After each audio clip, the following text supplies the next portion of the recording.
Tidak perlu lagi ada diskriminasi terhadap orang yang sudah HIV gitu ya. Banyak yang penasaran kok bisa sih seorang dokter terinfeksi HIV.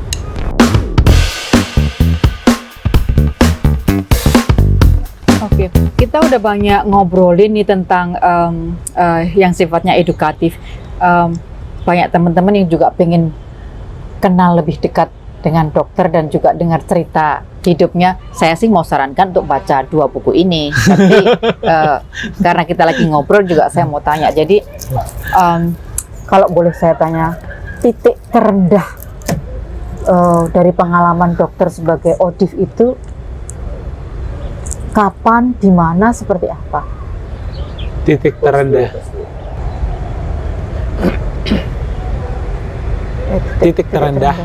Titik terendah saya yaitu tadi tahu status gitu ya, tahu status dan sudah stadium akhir. Saya pikir itu titik terendah.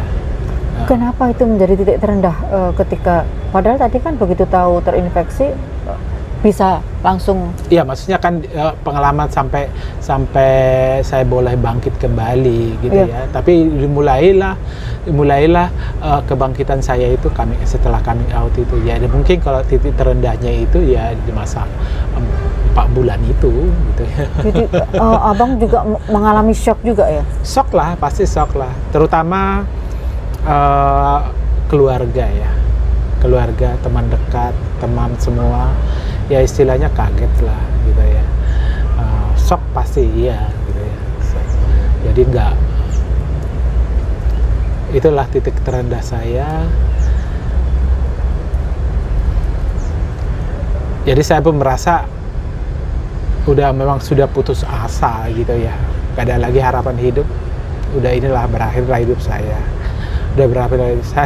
Saya saat itu tinggal menunggu kematian ya. Tapi seperti yang saya bilang tadi, kok nggak mati-mati gitu ya? Aku juga ngerasain mati itu bagaimana ya, gitu ya. Mati itu bagaimana caranya, rasanya gimana gitu ya, mau mati. Aku masih berpikir seperti itu. Kok saya tungguin malam-malam gitu ya, mati itu rasanya gimana gitu ya. Mati itu apa, sakit dulu atau misalnya ada sesuatu kayak apa gitu ya. Mati itu, proses mati itu saya pikirkan dulu. Tapi kok pikir-pikir, kok bangun pagi kok nggak mati juga ya, Jadi kalau tiap hari bangun pagi itu malah seperti heran gitu ya. Heran. Kok masih hidup lagi, kok belum mati? Gimana caranya mati gitu loh? Gimana rasanya mati? Itu saya pikirkan dulu. Gimana rasanya mati ya? Tapi kok nggak mati-mati juga gitu loh? Kok nggak mati-mati juga? Terus terbesit dalam pikiran saya itu, berarti saya masih bisa bangun, berarti masih bisa bangkit. Terutama setelah saya akses pengobatan itu ya. Terus saya lihat, yang saya tahu kan dulu informasinya kan yang jelek-jelek ya. Kalau untuk HIV itu yang nggak ada obatnya, yang sudah kurus kering lah, yang tinggal nunggu mati gitu kan. Tapi saya pergi ke layanan HIV itu, kok saya lihat orang biasa-biasa aja, kok kenapa yang saya dengar informasi HIV seseram itu. Tapi saya lihat ini teman-teman, karena kalau klinik HIV itu kan khusus untuk orang HIV, bukan dicampur dengan penyakit-penyakit lain di situ kan gitu kan. Jadi saya lihat ini orang-orang semua kayaknya nggak ada, kayaknya baik-baik aja gitu ya. Lalu kenapa saya harus berpikir yang seperti itu? Kenapa ini orang HIV juga merasa enjoy aja, biasa aja hidupnya gitu ya? Kayaknya nggak ada. Berarti memang itu informasi itu salah, berarti saya pikir gitu loh. Itulah saya, oh iya ya, saya nggak perlu berpikir seperti itu, menunggu kematian. Saya tidak perlu menunggu kematian. Saya harus bisa bangkit harus bisa bangkit gitu loh. Harus bisa bangkit. Makanya sekarang saya sendiri kan di layanan HIV. Jadi kalau saya lihat itu pasien-pasien itu ya, kalau misalnya ada yang meninggal, saya sangat miris sebetulnya ya. Saya sangat miris kalau ada teman ODIF gitu ya, yang meninggal karena lalai atau mungkin kurang disiplin minum obat atau melakukan terapi atau melakukan pemeriksaan yang terlambat tadi gitu ya. Sebetulnya saya sangat miris. Terus itu menjadi beban saya juga ya. Dengan coming out seperti itu menjadi beban saya juga, supaya supaya tidak perlu lagi ada kematian, tidak perlu lagi ada kasus-kasus baru gitu ya, nggak perlu lagi ada diskriminasi. Itu kan tujuan saya, itu kan intinya tujuan saya. Tidak perlu lagi ada pasien baru, tidak perlu lagi ada kematian, tidak perlu lagi ada diskriminasi terhadap orang yang sudah HIV gitu ya.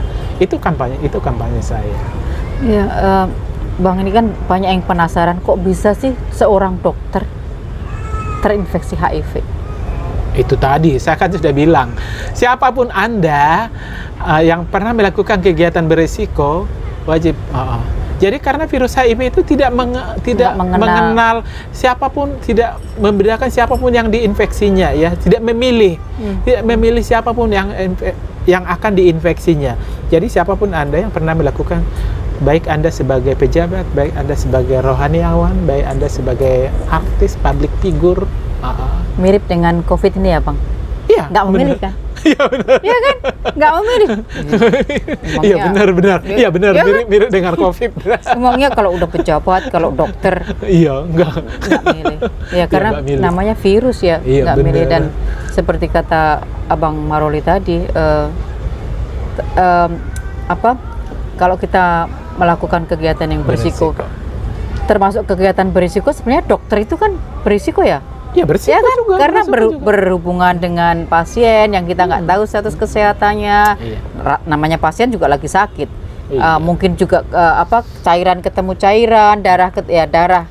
Makanya kalau Misalnya darah. kalau kita di rumah sakit kan sekarang kan memang harus menerapkan universal precaution, namanya kewaspadaan umum ya.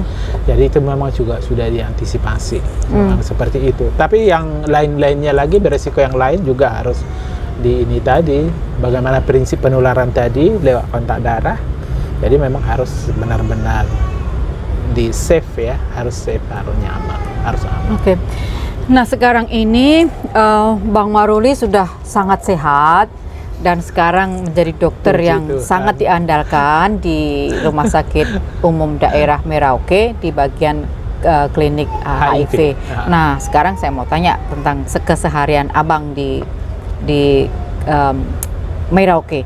Jadi yang pertama sebagai dokter di klinik, apa nilai tambah dokter sebagai dokter klinik HIV dan sekaligus ODIF? Apa nilai tambahnya? Saya juga memang tujuan saya datang di Merauke itu ya, awalnya saya memang di Kemenkes langsung terbuka gitu ya. Oh gitu ya. Langsung terbuka karena jangan sampai ngirim email ke Kemenkes tuh ya kalau nggak salah waktu itu di buku ini ditulis. Apa ya?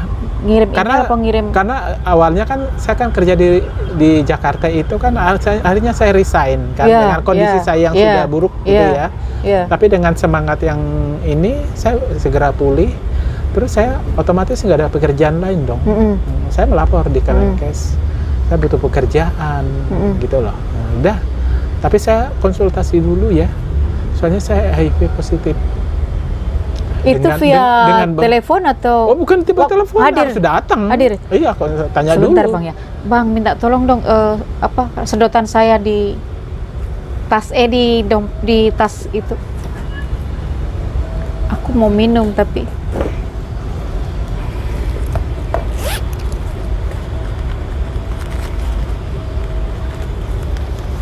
sebentar ya. Oh, nanti diedit ya, ini gotong. Mbak Ana memang keren. Jatuh. Saya juga punya begini, tapi saya punya yang kaca. Saya punya kaca. Kedudukan.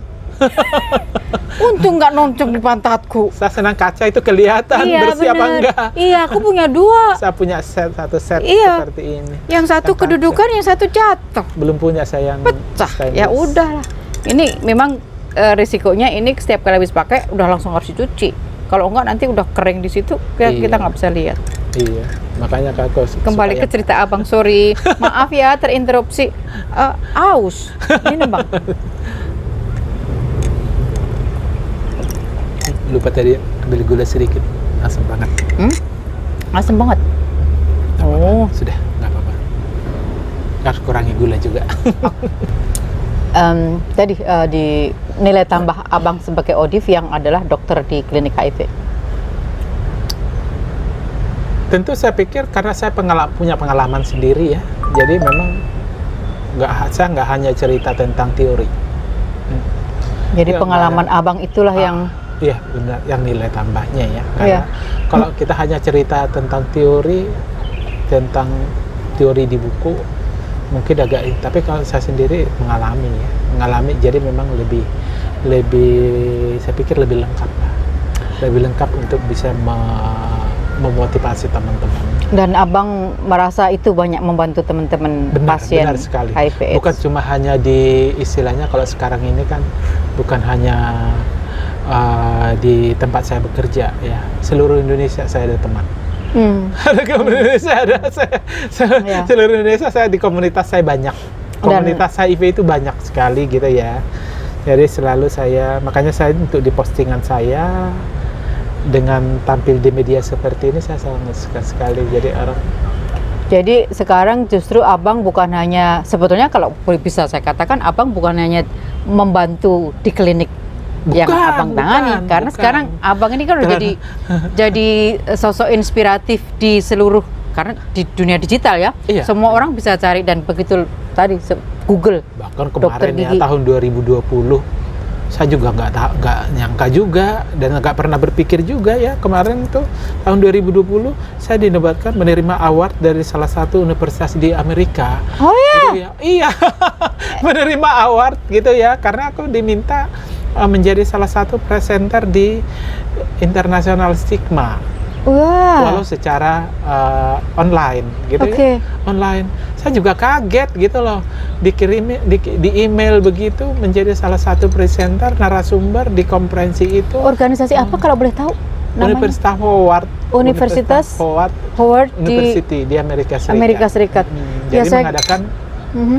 International Stigma Conference, Stigma International Conference. Jadi itu rutin dilakukan ya. Jadi saya tertangkap Sebagai- jejak saya mereka juga ternyata dunia luar juga tahu. Iya. Saya keharu banget. Nama saya disebutkan dari Merauke, Papua, Indonesia. Penerima award itu saya sangat sebagai orang yang ikut mengeliminir stigma negatif stigma pada ODIV. tengah malam ya waktu Indonesia ya.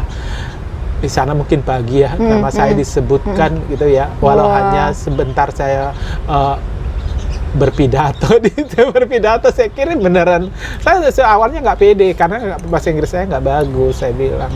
Terus saya ternyata ada di Merauke seorang tenaga medis, seorang tenaga dokter yang coming out ke publik gitu ya. Jadi saya diminta menjadi salah satu presenternya mereka. Saya berbicara tidak lama, sedikit aja video saya kirim ke mereka.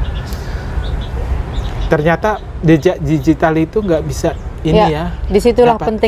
pentingnya kita punya jejak digital sebagaimana jejak di hidup real. Betul. Iya. Jadi mereka juga tahu. Iya. Saya sangat terharu.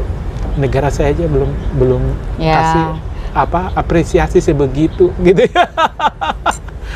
Negara saya nggak ngasih apresiasi Nggak tahu sebegitu. ngomong apa, karena banyak kasus begitu ya, negara kita kurang menghargai. Dunia udah menghargai. Iya. Ya. Tapi saya jadi ingat, abang pernah baca bukunya Henry Nouwen tentang The Wounded Healer. Dia cerita tentang ini adalah refleksi dia tentang Yesus. Bagi dia Yesus itu adalah the wounded healer, dia yang terluka tapi dia yang kemudian jadi penyembuh.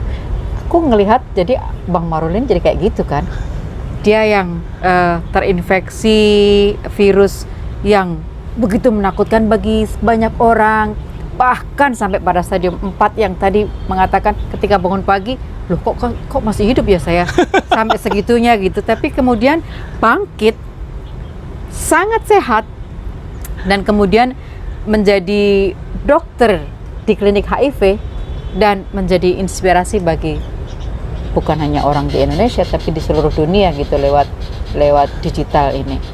Jadi bagi saya Bang Maruli itu the wounded healer. Itulah yang membuat saya bisa seperti ini ya, karena saya pikir ternyata saya masih bisa bermanfaat bagi orang lain. Itu jauh melebihi apapun, tidak bisa dinilai dengan apapun. Bisa teman-teman saya selalu, bahkan sekarang tiap hari kan pasti ada yang inbox, ada yang messenger, ada yang email, ada yang macam-macam. Jadi kan terus bagi saya, jadi saya sangat terbuka bagi yang seperti itu, karena saya bayangkan saya dulu ya gitu ya, terutama yang baru, terutama yang ini, karena saya bayangkan saya seperti itu dulu, bagaimana saya tersesat, bagaimana saya butuh support dari orang lain gitu ya. Jadi saya sangat support teman-teman itu, terus saya melihat mereka sudah bangkit kembali. Itu rasa kepuasan batin ya. Kepuasan batin yang nggak bisa dinilai dengan apapun. Mungkin di situ yang tadi Bang Maruli sampaikan ke saya di depan tadi nggak terekam, bahwa salah satu misi hidup atau misi yang mendorong Bang Maruli hidup itu adalah menjadi garam dan terang dunia. Dan ya, itu mungkin ya di dalam keterpurukannya justru itu kemudian mendorong Abang untuk, karena aku nggak mati-mati gitu kan tadi, aku nggak mati, berarti ada misi yang harus kubawa, dan itu adalah sekali. Menjadi terang dan garam di tempat bagi siapa aja, ya bagi siapa aja, dan terutama karena dalam kondisi sebagai ODIF itu bagi teman-teman agar bukan hanya tidak terpuruk tapi sama seperti Bang Maruli bangkit. Jadi saya sudah melihat ya, itu kebahagiaan itu nggak bisa dinilai dengan apapun. Saya bilang, kalau sudah teman saya, makasih ya Bang, saya selalu dapat, makasih ya Bang, sudah menginspirasi saya. Kalau bukan karena Abang, saya mungkin nggak bisa seperti ini. Saya, kalau mengingat itu, saya nggak bisa tidak meneteskan air mata. Kalau misalnya kalau sudah melihat teman-teman saya bangkit dari keterpurukannya, dari keputusasaannya, dengan melihat saya gitu ya, dengan melihat saya yang bisa bangkit, inspirasi mereka bisa bangkit kembali. Itu cukup bagi saya, Jadi saya penghargaan yang ya itu luar biasa. Iya. Aku jadi mewah sebetulnya, jadi Bang, apa ya, sedih bukan? Tisu nggak ada lagi ya. Thank you. Iya. Aduh. Iya, saya bisa merasakan itu. Tak bisa dihargai dengan uang. Iya betul. Itulah yang membuat saya bisa sesehat ini ya. Iya. Karena saya merasa saya masih berguna bagi orang lain, masih bisa berguna bagi. Saya mau ada titipan pertanyaan yang di IG itu, yang satu sempat Abang jawab, tapi saya mau bacakan ulang deh supaya kemudian jawaban Abang juga bisa didengar oleh teman-teman yang nonton. Yang pertama dari Vicky Siam, Bang, saya bacakan ya. Mbak mau nitip pertanyaan dong, apa hidup kita berakhir setelah kita didiagnosa sebagai ODIF? Tadi sih Bang Maruli sempat cerita, tapi nanti saya mau minta jawab lagi. Melihat stigma masyarakat terhadap penyakit ini cukup buruk, otomatis mana tadi? Melihat stigma masyarakat terhadap penyakit, kayaknya harus klarifikasi dulu bahwa ini bukan penyakit ya Bang, tapi nanti Abang yang klarifikasi. Bukan penyakit Vicky.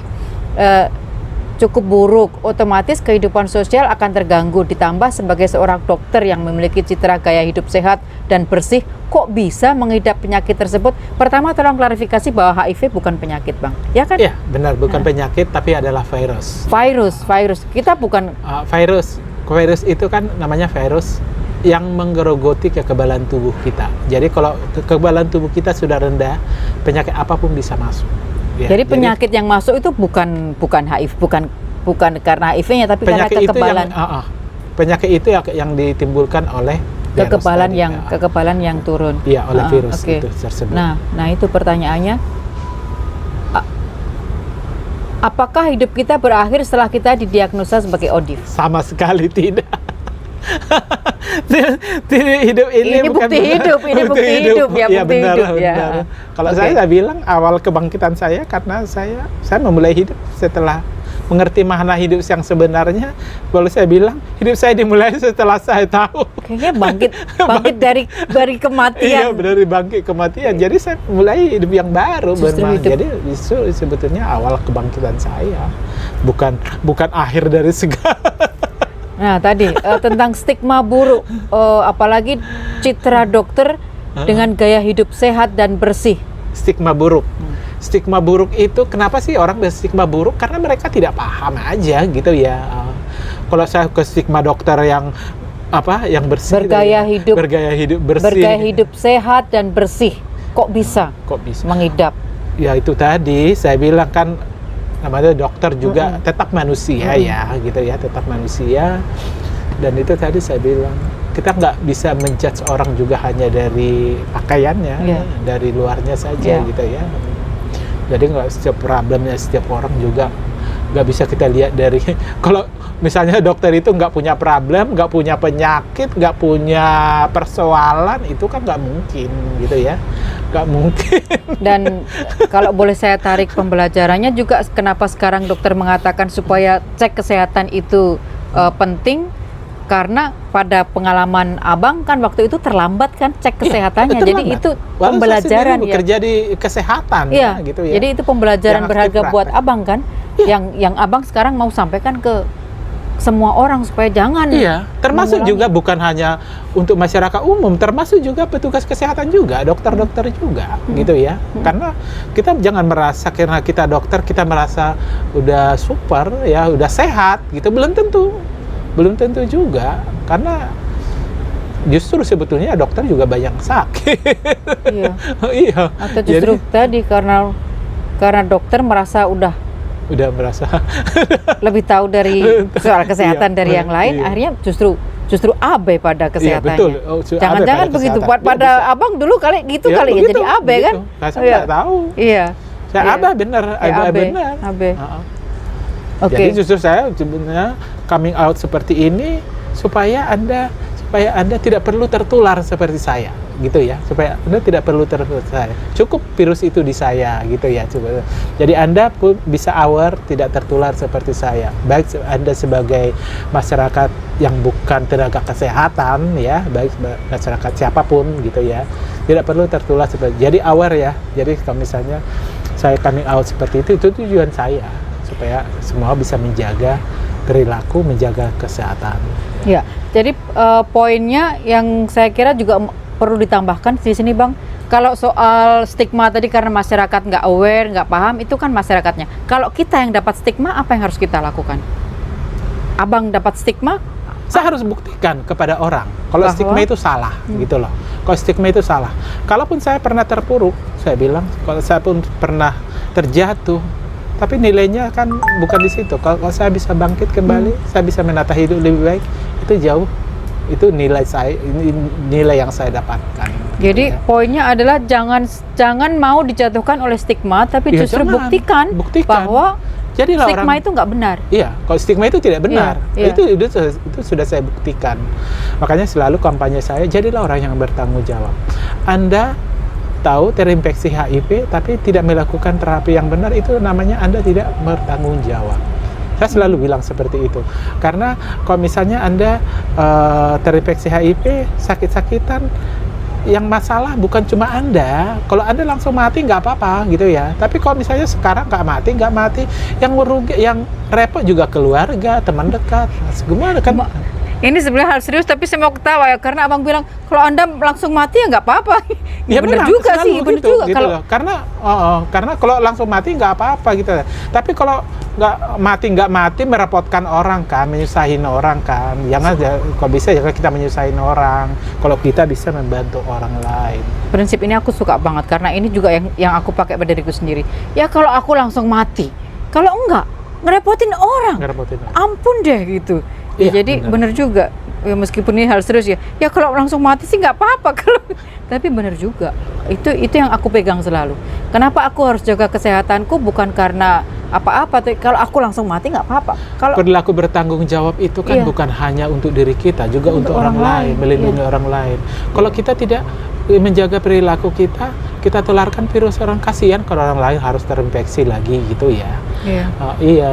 Kasihan keluarga kita kalau kita harus banyak yang diurusin. Sebetulnya kita bisa mengurusin keluarga kita, tapi kita kalau kondisi tidak sehat, kita yang diurusin keluarga kan repot gitu ya, repot ya. Oke. Pertanyaan kedua dari Herlina nih. Ini pendeta ini, Bang. Pendeta Herlina Ratukenya. Ini Abang sudah sempat jawab, tapi saya ingin Abang jawab di sini. Dokter, bagaimana cara dokter menolong teman-teman ODIF agar menerima dirinya? Ya, terapi yang benar, ya, pola hidup sehat, semua akan berjalan seperti layaknya. Saya sendiri merasa saya tidak berbeda dengan yang lain gitu loh, sama dengan orang yang bukan HIV, sama. Jadi saya juga nggak perlu dispesialkan, bahkan saya harus berguna, bisa menolong orang lain. Sama seperti di kantor juga seperti itu, saya tidak, kalau bisa jadi nggak ada alasan orang untuk menstigma saya, gitu ya. Karena saya harus tunjukkan kepada mereka, saya ini harus bisa jadi contoh bagi orang lain, baik untuk orang dengan HIV, baik bukan yang HIV. Jadi nggak ada apalah sih alasannya orang menstigma saya, nggak ada kan, nggak ada. Saya bisa melakukan pekerjaan orang bukan HIV lakukan, gitu ya.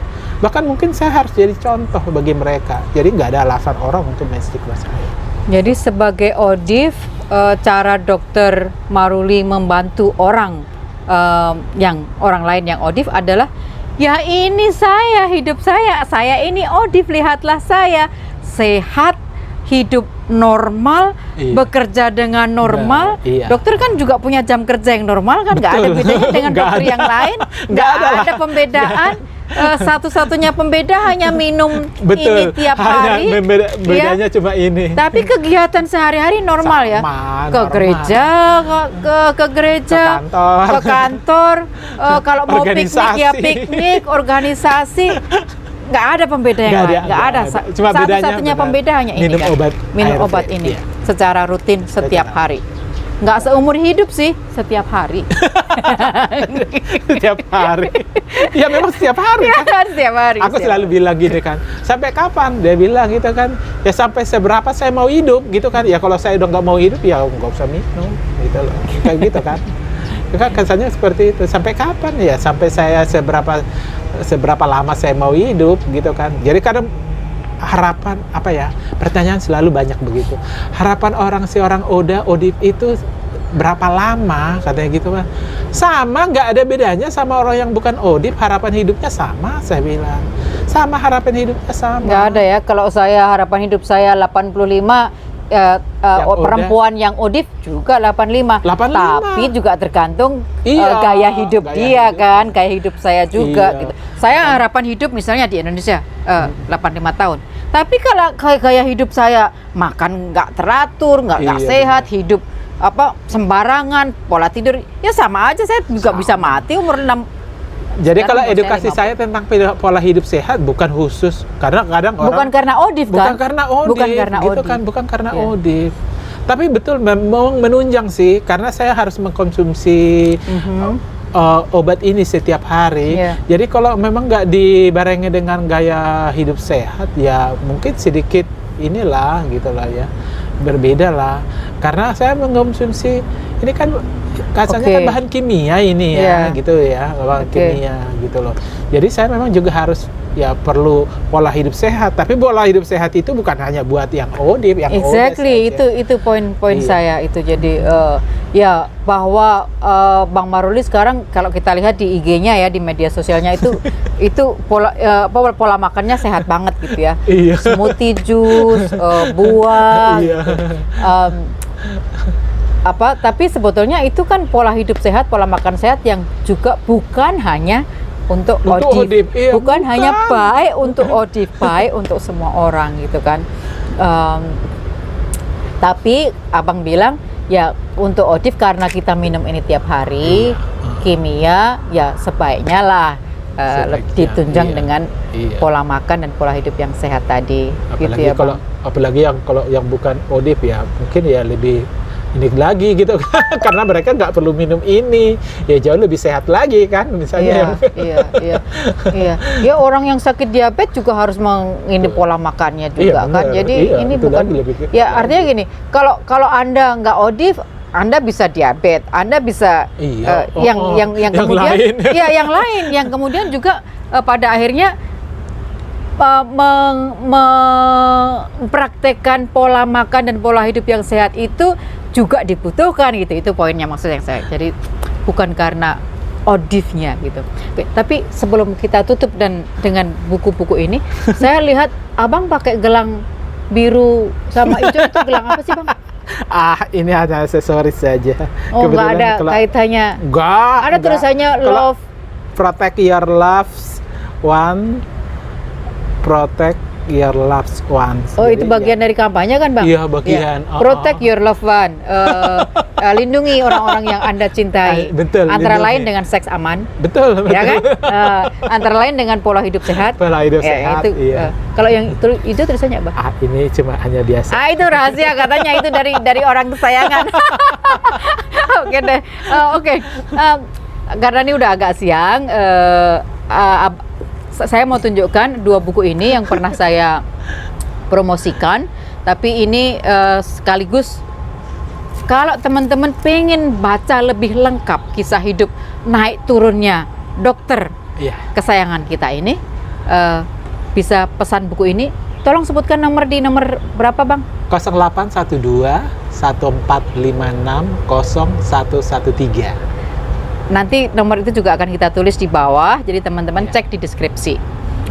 Gitu ya. Jadi di sini teman-teman, di 2 buku ini teman-teman akan baca up and down-nya dokter yang inspiratif ini, Dr. Kiki Maruli Tokatorop yang sekarang Bagi melayani. saya kedua buku ini sangat spesial, makanya dicetak secara Luxury. Sangat hardcover dan menggunakan art paper yang berwarna full color. Iya. Bang, harganya berapa sih kalau teman-teman ganti ongkirnya, ganti ongkosnya? Ini memang agak sedikit mahal ya, karena saya nggak ada sponsor siapapun. Jadi ini modal saya cetaknya saya sendiri gitu ya, nggak ada disponsori siapapun. Jadi memang biaya cetaknya agak sedikit mahal, karena nggak bisa cetak terlalu banyak. Saya nggak punya modal banyak. Jadi kan hanya ganti cetak, ganti biaya cetak sama ongkir. 150.000 kalau ini. Satu buku ganti cetak 150.000. Iya. Yang bundle, sistem bundling berapa? Sama, Berarti jadi 300.000 300.000. 2 buku bundling. Sistem bundling. Nah, untuk teman Herlina dan Vicky Siam, saya sudah janji saya akan mengirimkan buku sebagai hadiah buat teman Herlina sama teman Vicky Siam, hadiah dari kami untuk Anda, karena pertanyaan Anda menjadi bagian dari percakapan obrolan kita siang ini. Jadi tunggu ya, nanti kasih alamat kiriman. Tapi menutup percakapan kita, saya ingin dokter menutup dengan menjelaskan U sama dengan U untuk teman-teman saya di sini. U equals U itu artinya undetectable sama dengan untransmittable. Jadi jumlah virus di dalam tubuh saya itu sudah tidak terdeteksi, atau undetectable sudah tidak terdeteksi, itu sama dengan tidak lagi menularkan ke orang lain. Jadi U equals U ini bagian dari prinsip 4 prinsip penularan tadi. Iya. Nah, bahwa undetectable equal to untransmittable. Tidak terdeteksi, maka sudah bisa dipastikan tidak akan menular. Jadi untuk teman-teman, karenanya penting teman-teman untuk sampai kepada teman-teman ODIF untuk tahu statusnya dan mencapai status undetectable. Sehingga kemudian tadi menjadi protect your loved one juga. Gitu, terima kasih Abang Dokter. Makasih banyak, Mbak. Aku puas banget nih cerita sama Mbak An. Iya. Sampai di sini obrolan kita. Terus menjadi cerdas, terus belajar, dan terus mencintai negeri. Sama seperti dokter.